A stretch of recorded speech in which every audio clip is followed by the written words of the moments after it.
you'll know that I am right when I say it's just a footnote. It was just a forerunner to the Christ myth. And they were all going, no.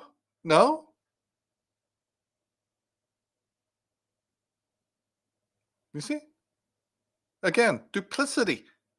Statements are being made that have no historical validity. Let's go on.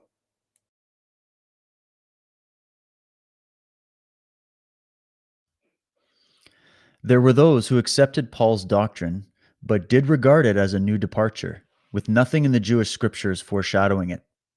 The best known figure of this kind was Marcion, who lived about 100 years after Paul and regarded Paul as his chief inspiration. Yet Marcion refused to see anything Jewish in Paul's doctrine, but regarded it as a new revelation. He regarded the Jewish scriptures as the work of the devil, and he excluded the Old Testament from his version of the Bible. Yeah, we covered that before. It's the birth of anti-Semitism. Paul and Marcion and others that followed in that stream, in the Western system particularly, right, in the papist Roman version, some belated, wasn't it, just a couple of years back, Francis or Pope Paul II, finally exonerated the Jews for the sin of crucifying Jesus. It was so pathetically late in the day.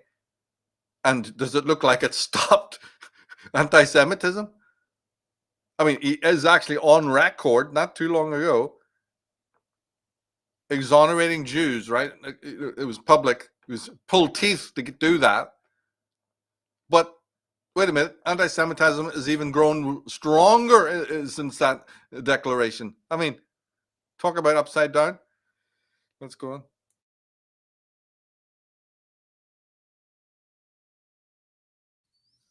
The crucifixion. Paul made the crucifixion of Jesus into the center of his thinking. Paul's view of Jesus has colored the story told in the Gospels and has thus influenced the imagination of all Western civilization. Blaming the Pharisees, or Jewish religion generally, for Jesus' death was one of the byproducts of this transformation of a man into myth. And there's a note here as well. It says, was this antagonism created by design for a particular purpose? Well, what other purpose would it have? There seems to be see, that note comes from this. You can smell the antagonism in Paul's writings. And it becomes more and more noxious to your senses the more you actually study real Judaism. Remember last week we said there was no blasphemy. Half the stuff that the Pharisees are meant to blame Jesus for doing didn't even look like it was remotely something that they would have frowned upon. So there seems to be spite involved. These documents are calling him the liar. That's very strong language. Wicked priest. That's very strong language. And there's an offense being taken. And there's offense being given. You see. So it's stronger than you can imagine. And this schism may have started as a small crack, but it's got wider and wider and wider and wider. We are now looking at modern events. I have said this throughout my career. I am interested in forensically going back and looking at the roots of tyranny and the roots of evil. So when you study anti-Semitism, when you study the origins of religion, that's what you're doing.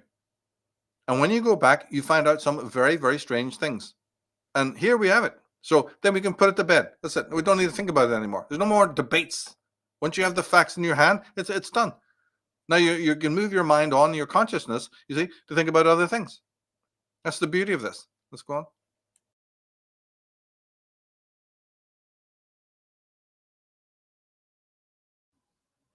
Message of Paul. Paul interpretation dispenses with the Torah and with the law. Man does not need elaborate laws or moral codes. He does not have to live a pure life all through his life and sacrifice and align himself with written or time-honored codes of moral behavior. He can be a total sinner, and yet by accepting Jesus, the Christ, the heavenly divine man, into his heart, he can be saved. Jesus does it all. Man only requires receptivity, and the awakening will follow. Jesus' light will be on him. Jesus' sacrifice will absolve him. and Jesus' mercy will bring him to his desired repose in heaven. This absorption into the body of one's God was a concept known to the mystery traditions. The members and mystagogues of the cult of Attis, for instance, were of this belief, and many other cults of the ancient world believed in an ecstatic unification with their God or with his representative. Yeah, he's borrowing this from Orpheus. He's borrowing this from Dionysus. He's borrowing this from some Orientalisms, right? And let me tell you, he's wrong. You absolutely do need to live a scrupulous moral life. How can anybody except a total psychopath deny that?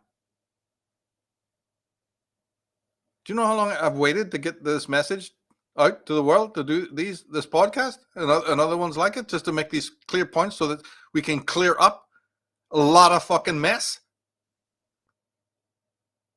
in this world? You're not going to find me an alpha level psychologist. I'm not talking about the quacks in big pharma. I'm talking about apex fucking level, your R.D. Langs, your Maslows, the top of the line, right? The Karen Hornets and people like that. Who are going to endorse that at all? Because you know why? Because they have to pick up the pieces of the people who haven't lived a moral life, who know no such thing, who've been treated immorally and who are immoral themselves. They have to pick up the pieces. We call it psychopathology. If you could see the ruins around us, right, from moral delinquency and everything that it implies, even if you're the victim of moral turpitude, you're not the perpetrator of it, it wouldn't matter. You don't need to be the perpetrator of adultism, you see. You don't need to be the perpetrator, but you can be the victim. It doesn't matter. You are a living response and consequence of that moral turpitude, because somebody around you, or more than one person around you, or even your whole society for that matter, is immoral. And for anyone to come along and say that that is not needed, and millions go, right, I'm with you, and to do it under the auspices of a supernaturalism, somebody's vision, and you haven't even probed the biography of that person, could have been a total psychopath, and probably was, moving pieces around on a board. And then, didn't Jesus himself say, you'll know the tree by its fruit? Hey, look at the consequences of the religion that you've now signed on for. What has it done throughout the centuries that looks to you so fucking holy? How can anybody at that point, you see, take it seriously? But let's go on.